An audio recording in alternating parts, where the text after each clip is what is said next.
Okay, here we go. Now you go for it. There we go. Okay. All right, we're live? We are. Yeah, you can go for it. Okay. So I have a boy that I interviewed, and he's 10. And I'm going to call him Kevin. Synopsis of him is the couple struggled with infertility for years and several different things and got to a point where they did adoption.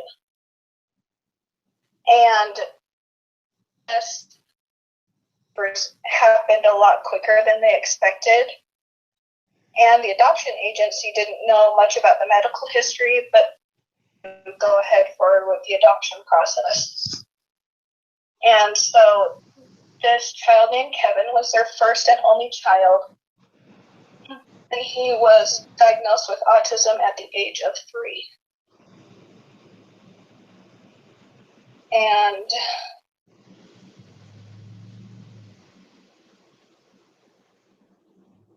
so after doing this interview and the readings this week and different things, your sense of, quote, normal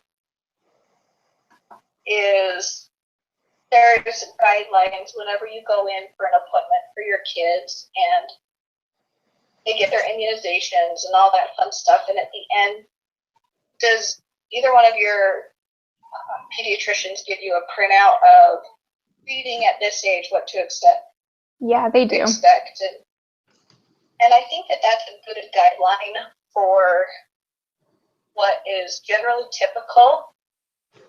But I think that also at the same time, we need to be aware that the tests that we did this week on our own strengths, and that we need to realize that everybody has their strengths and their weaknesses. So some children are going to develop faster in their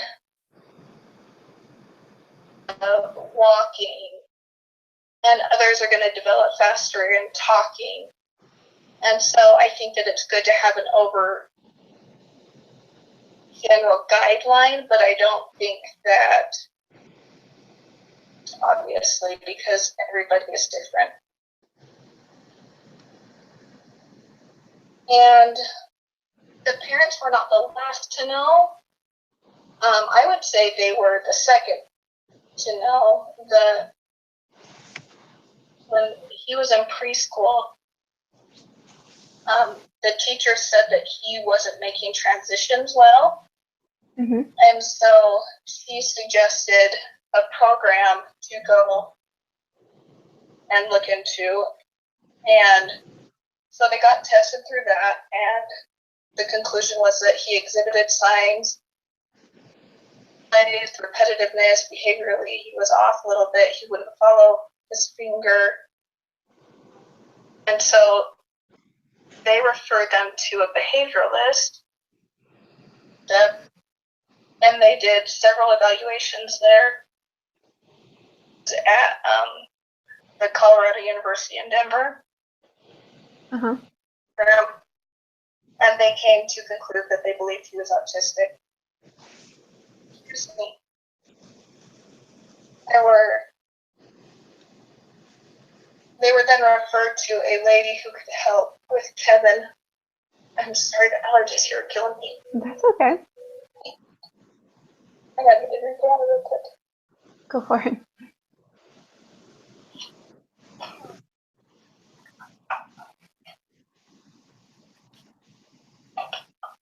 So they referred to a lady who was interested in opening up a center for autism, and they were involved in that, and there was therapists, and he was then getting about therapy.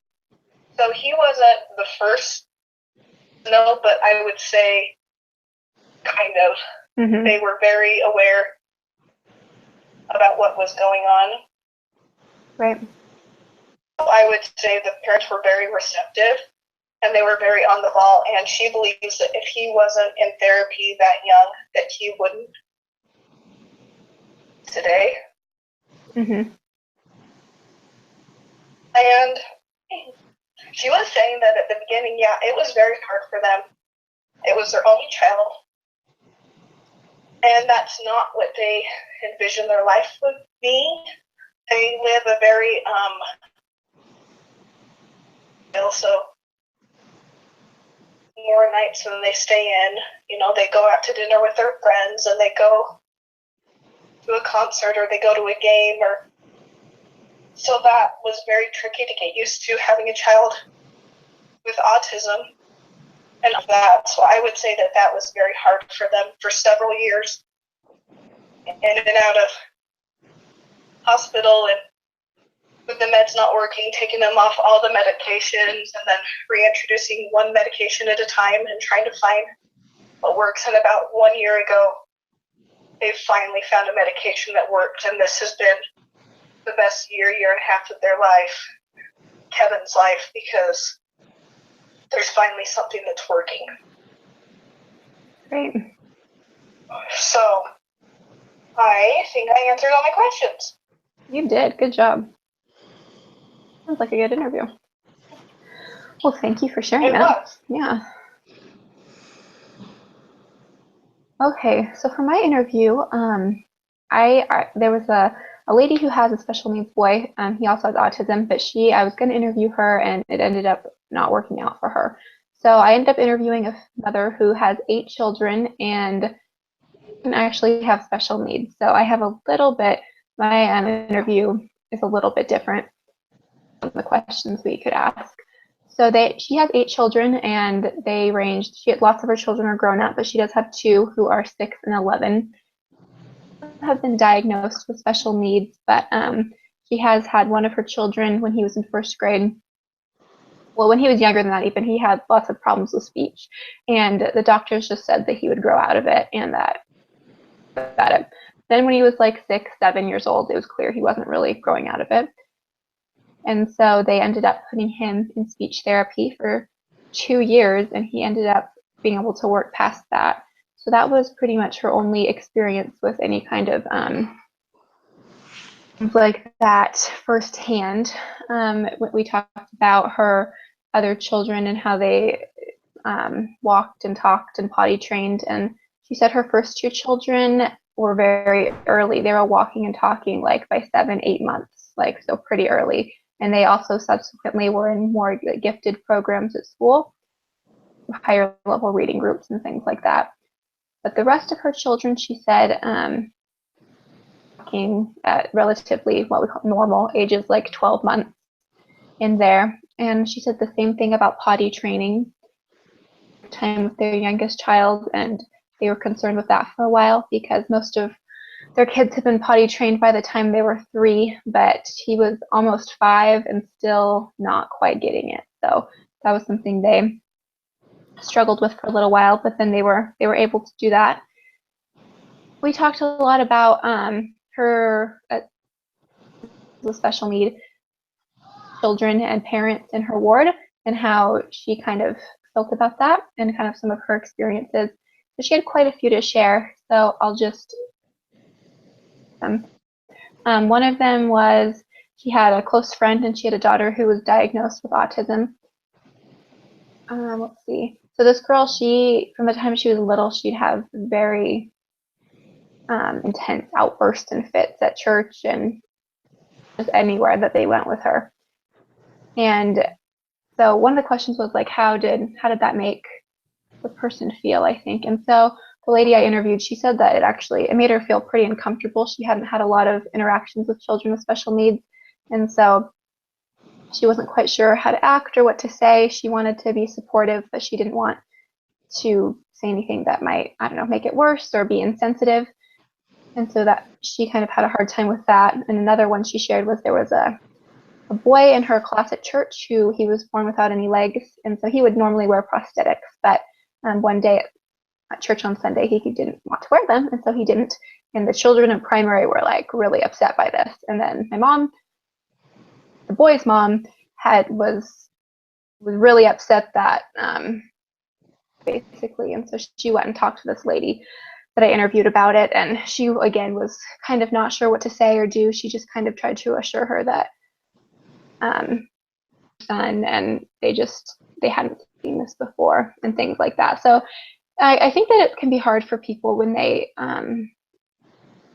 from them or who aren't considered normal, and in knowing how to act. And so after doing the interview, like, what is your sense of normal? So I think that normal just means, I don't know, to most people, just things that they're used to and that they know. And so when they see, anything that is unusual to them, so if they see someone who's having if they see a 10-year-old having a fit church activity, that's not, most 10-year-olds wouldn't do it. And so that to them, that might not be normal. And so I think that the normal, like with what Bree said too, was the things that we hear at the doctor and what, is kind of typical for behavior and development. And so anything that kind of varies off of that, I think people consider that not normal. Let's see, did you find the parents were often less to know? I know in the lady I interviewed, they were actually, like, when it came to their son in speech therapy, they seemed to be the first to know. Even when they talked to their doctor and stuff, apparently they said they weren't worried, but they still had a feeling that and so they did their own research and kind of went and were proactive about receiving services, and they were very willing to do that. And same with the people that this lady knew. She said that they were receptive to receiving services as well.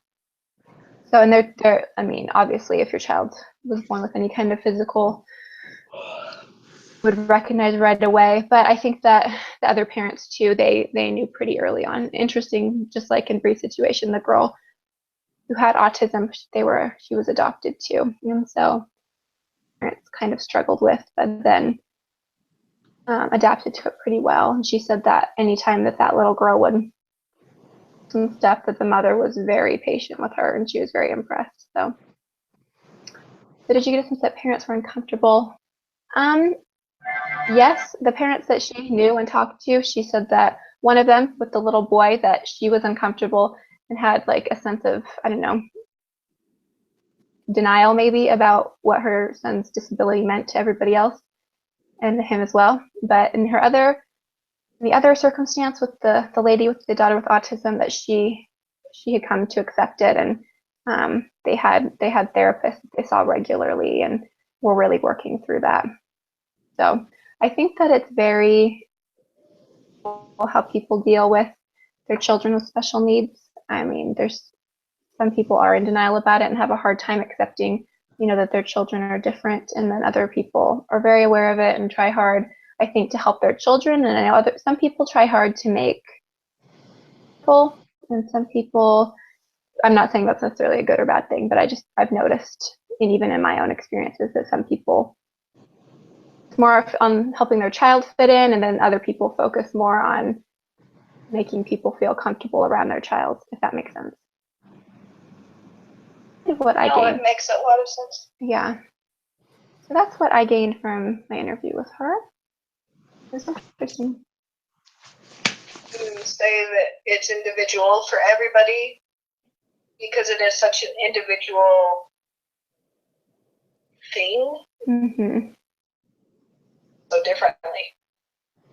And even like each child's special need or disability is different too, I think, and how their personalities and how it affects different. So that probably reflects and siblings too. Okay. We didn't talk a lot about that in the assignment, but I think that plays a big part. I agree. I think it's huge. Yeah. Thank you. That was great. It's interesting how important it becomes, how others view your child who is special needs, and how I like how you said that the kids need to feel comfortable, but people around them also need to feel comfortable being around them.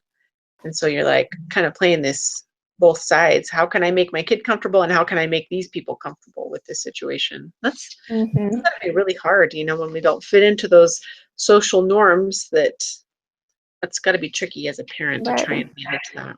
So anyway, yeah, then throwing siblings in the mix.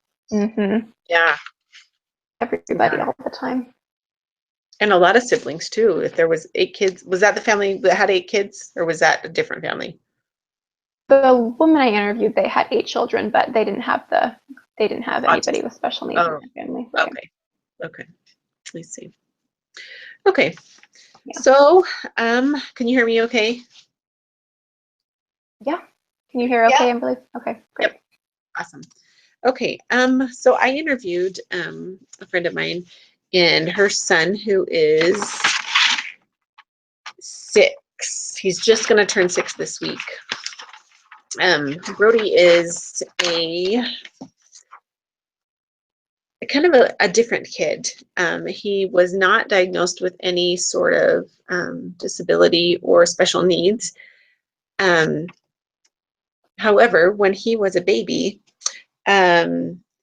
so she has an older son, and his development was she called it textbook. He was just a textbook baby, right on development with everything. He crawled when he was supposed to, he rocked when he was supposed to. So everything kind of fell into place where she knew that it should be. And with her second son, she noticed probably around, I can't remember what she said exactly the month, but she took him to a well baby check, like you mentioned, Bree. And she said he basically failed that well baby check, where you're supposed to be at these milestones or emerging or have passed them. And he just failed it. And so they referred her to what they call Child Find, which is a more in-depth, I think, assessment of developmental milestones. And they did find that he was delayed in some of his development. And his mom said that, mostly his delays were in gross motor, where he was just not able to crawl when he was supposed to be crawling. She said that he crawled at a year and then started walking at about 18 months. And so he was a good 6 months behind on those things. And she said because he was behind on gross motor, other things kind of fell behind. Fine motor and cognitive and other developments fell behind because he was working so hard at trying to catch up with this gross motor where he lacked. Anyway, with the help and support of this intervention of Child Find, they had therapists that came to their house. They had an occupational therapist and they had a speech therapist come and started working with him. And as she said, they came for about a year. Those visits occurred for about a year. And by the time that year was up, she said they just graduated him out of it because he had picked up and was back on those milestones, about the normal development where he was supposed to be by about 2 years old.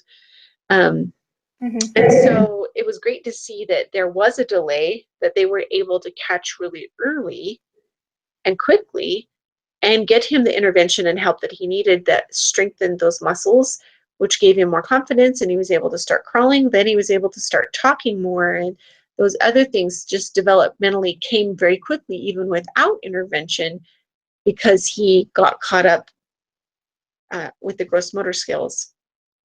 So it was really great to see how they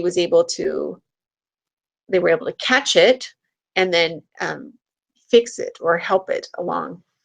It helped a lot that my friend was a preschool teacher. And so she had been in the education field and she had seen parents who the preschool teacher would say, hey, we're noticing some delays. And she would see parents in denial. They wouldn't accept it. They would just be like, no, it's fine. They're fine. And so for her, when this red flag came, she was like, okay, well, let's get him the help that he needs. Let's move forward. Let's progress. Let's be proactive in trying to get him so that he's back on target where he should be. And so I think that really helped her not bury her head in the sand or avoid it or deny it, I guess, be in denial. And so I think that hopefully that kind of covers what it is. Like, you know, he didn't have a delay now. He is kind of a little bit different kid. He's very emotional and very intuitive to other people's feelings, which isn't typical for boys. But physically and you know, on every other level of milestones, he's hitting those milestones of normal development. But he just needed that little bit of help there when he was little. Let's see. Yeah, and like I said before, because she was a preschool teacher, she had dealt with a lot of friends and students in her classroom that had had those delays, and she's seen many families where they are proactive and know that there's an issue and go get help, and then she's seen a lot of families who were in denial and didn't get them the help that they need. And she shared an experience of one family that she knew that this little girl was really struggling and not speaking, and mom was like, no, she's fine, it will come. And because of that denial, she has significant delays in her speech and isn't able to communicate in the ways that she should be. So I think it's important to know that some kids take that development and hit those milestones a little bit later in development, but as long as they reach it, then I think that by within a good parameter, you know, a good time frame, not being too conservative or too liberal, but that kind of gives us a general area of normal development. So anyway, I think that covered all of the questions, unless I missed something. It did. Yeah, you trying to help some parents were aware, and the woman you interviewed, she services for her children. So yeah, I think, or you're her child. Oh, great. You got them. Okay, well, thank you. That was good. That was interesting to hear about that. It's interesting how early they can catch things like that. Yeah. A little worried about my daughter's speech, and I mean, being able to talk about it when they're so young, it can really help them, you know, even kind of avoid a lot of the problems that they could potentially have if you don't catch it that early. So that's great they did when he was so young. Yeah, it's amazing. I have a friend. Oh, sorry. Go ahead. No, go ahead. No, you go ahead. So I have a friend that her daughter is the same age as mine. She was in kindergarten this last year, and over the years, I've known this little girl since she was 3. No, 2. Anyway, and she has had speech delays her entire life. And people just say, no, it'll come, no, it'll come. Kindergarten, and she letters and sounds different than they should be, and so she playing in kindergarten was reading, and so it was finally in kindergarten and for speech therapy. And here, but her mom is frustrated at herself, but also advice that she felt was wrong, and that she didn't get in sooner, and that she didn't follow her gut, that something was wrong and it wasn't going to get better, because she said that her gut was always kind of telling her, no, I think she needs help, but she just kind of went with it and she's regretted it. So I think, yeah, it is interesting to see how if you catch it early on, it really makes such a huge difference. Right. No, I definitely agree. Yeah. It's always amazing to me that you know, when you do catch it early, how quickly they catch up, how quickly they're able to, when you get them the right help and the right intervention and you really focus on where their needs are, that they're able to catch up and like there was never even a loss. You know, those brain synapses just start to flow and they just grow so quickly. But the longer you wait, the harder it is to get those brain synapses to connect again and to pave the way for those new paths to be built. And so early intervention, I think, is huge, and I think that's why it's so important that we go to well baby checks consistently because we catch those delays and those things that they might be missing, those milestones. Right. No, it's true. And I don't know if it's this class I talked about it so much or if it was in my child development class last semester, but just how resilient children are and like their brains and how, they can suffer quite a bit of trauma, even like internal or, external trauma or, these delays that they have. But if they do get the right help and, therapy, or if it's surgery, if it's something physical, then like they can catch up, like things, or fine or normal, that we talk about. And so yeah, it's very interesting. Yeah, it's even amazing that even teenagers and adults as well, they don't, of course, can't get what the kids can get, the kind of growth the kids can have and that suffer with those things. But adults who suffer from traumatic brain injury and they're able to relearn everything, and it's amazing what the brain can do. It is amazing. Awesome. One more question that we're going to talk about together. It says take turns addressing and building on each other's responses to this question. Long, but we can repeat it. It says, what can you learn from this experience about normative variation, maturational delay, transient disorders, or persistent impairment? Themes or patterns occurring in your discussion and your findings about your respective interviews. Okay, so we've been talking about this already. I think just with the delays and the well baby checks and like going to those things, we've talked about how it's important because we can catch these things early. So that's, I think, one of the patterns that I've seen in all of the things that we've discussed. Somebody has recognized that there's a difference in the quote-unquote norm, and so I think that the parents have taken measures to help. And I think it's interesting, I've also, in the 3 people we interviewed, all the parents were very active and very aware. In the questions, it was saying, were the parents the last to know? I like that these parents were very aware. Do you guys think that that's normal? I think it really depends. I want to say that most of the time it is. I feel like parents have a pretty good sense of their children, but I think that there are quite a few cases when parents are in denial. And, in my experience, people want to tell you that things are fine and that don't worry about it and they'll catch up, And so I think that experience happens to a lot of people, and then they don't get the help they need. And so, I think it really depends. What do you think, Amberly?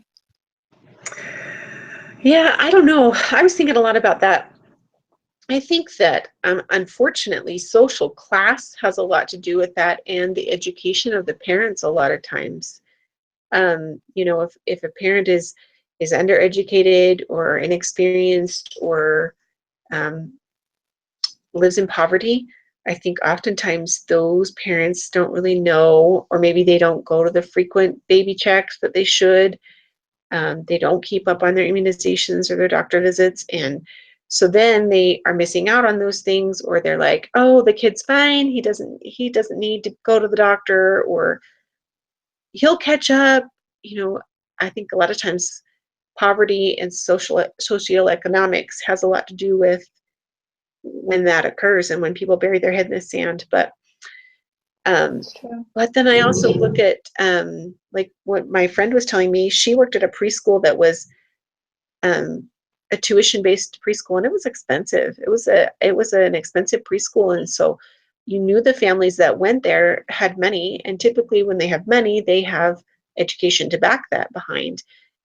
And those people were some of the ones that would bury their heads in the sand, that just didn't know, like, no, my kid's fine. He's fine. He doesn't have any problems. He's fine. And so I don't know if that can be a blanket statement, but I think typically poverty is when you're going to see more of those lack, or more people bury their heads in the sand. Does that make sense? Do you see what I'm saying? Yeah, No, that's true. I agree because of the lack of education, or what you were saying, not going to the appointments to know what harm is, on what milestones they should be hitting. Right. It's true. And also people who are in poverty, they don't have as much access to healthcare and to those resources that they need. So maybe they would take their children to doctor, but maybe they feel like they can't, or they can't afford it, or they don't have insurance. And so they miss out on those opportunities because they can't, or think that they can't. So Yeah. Yeah, and don't know what resources to mhm. go to, or who to turn to, or know what questions to ask. Right, because there's lots of programs for people, even in poverty, that are free to help their children. I know the University of Oregon, which is in Eugene where I live, has lots of programs for parents with children who have speech delays and all these things, and they're offered for free, but people just don't know about them. Right. They Or don't they take choose advantage of them. not to take advantage of them. Exactly. I think that's probably a big one, is people just choose not to take advantage of all of these free opportunities and free things that are there to catch those kids so they don't fall through the cracks. But it happens. Yeah, I agree. So, okay. I think we've really kind of discussed all. Yeah, that's great. So our last 2 minutes. So what we've discussed, just give a good overview. Okay. So because she's on the phone, so do you want to do it, Amberly, or if you don't, I can do it. So we're just recapping basically, right? Just recapping. Yeah. Okay. Yeah, I can do that. No problem. So Okay. and help me fill in the gaps so that I don't miss anything. Okay, yeah. But Okay. so Bree kind of talked about, I'm kind of drawing a blank. That's okay. You interviewed someone was it a 10-year-old child, Bree, who had autism? Yeah, a 10-year-old boy. He was an only child. Autistic. Yeah. Okay, autistic. And they were very proactive because he was adopted, right? And he was the parents were very proactive about getting him the things that they needed, and it sounded like they were spending a lot of time and energy in trying to figure out the right medications that would help him, and trying to get him to where he wants to go. And it was a lifestyle change for them to try and figure out what was best for their son, right? Yep. Great. Okay. Is there anything else you want to add to that? No, I think that early intervention, what we were talking about, and the parents being very aware. Okay. Oh yeah. They got help. They tried to get help for him as soon as they could, right? Mm-hmm. And that made a big difference. Right. Okay. And Victoria, you interviewed a mom of 8 kids, and none of her kids really had many delays except for maybe some speech delays that one of her children had, correct? Yeah. And then she mentioned in the interview about a family that was in her ward that had a son who didn't have any legs. And the one thing I really liked what you mentioned in that article was that how it was hard for the mom and for the son to deal with how people looked at them and how people perceived them, and dealing with that issue of making sure that everyone felt comfortable, the people who were around them and her son, making sure that they were both aware of the situation. And that's got to be a challenging thing to try and approach being a parent of a child with special needs, is making sure that people around them and the child themselves is comfortable in dealing with the situation. Anything else you want to add to that? Yeah, there were some other children who had special needs as well. Autism, I think, was a big one we all kind of saw in children, but yeah, that's great. Okay. And then the person that I interviewed was, they saw a delay early in the development, and they were able to get services that helped them to catch up. And by a year, he was back to where he should be, hitting those milestones of development. And the parents were proactive in getting that done and making sure that he was catching up to where he needed to be. And her experience as a preschool teacher helped her to recognize and be proactive in his catching those delays and making sure that he's developing the way that he should, and then in the norms. So, and I think one kind of a common message that we're all sensing and saying here is that development doesn't have to be exact by a certain date, by a certain time, as long as we're progressing down the path and hitting those milestones in a general timeline. That's what matters. And intervention, getting the kids help if they're missing those delays or missing those milestones, and how quickly they were able to make up those delays when the right intervention is had. I think the bottom line too is that parents are the child's advocate in making sure that those things happen. Did I miss anything else or anything else we needed to cover? I think it's great. Yeah, that was a great overview. Okay. Oh, we talked about socioeconomics too, and how people in poverty a lot of times struggle with getting the resources that are really free and available to them. That was one thing that we talked about as well. Yeah, people who are in poverty sometimes have a harder time getting the resources or knowing about when to see those delays based on education a lot of the time. Get that? Exactly. Right. Because a lot of times you hear about those things at your doctor's appointments, but if you can't go to your doctor's appointments, then you don't hear about them. So, right. Yeah, it's hard. Right. That was great, you guys. And I'm sorry, Bree, that you had so many issues with your technology. That must have been very frustrating. It wasn't last night. Of course you are. You know, it happens when you need it to work. So Yeah. that's okay. I think that this worked out okay. So I'm glad at least everyone got to be here and join. Right. We all got to discuss. We do. So I'm going to stop the broadcast, and then we can talk about turning everything in. Perfect.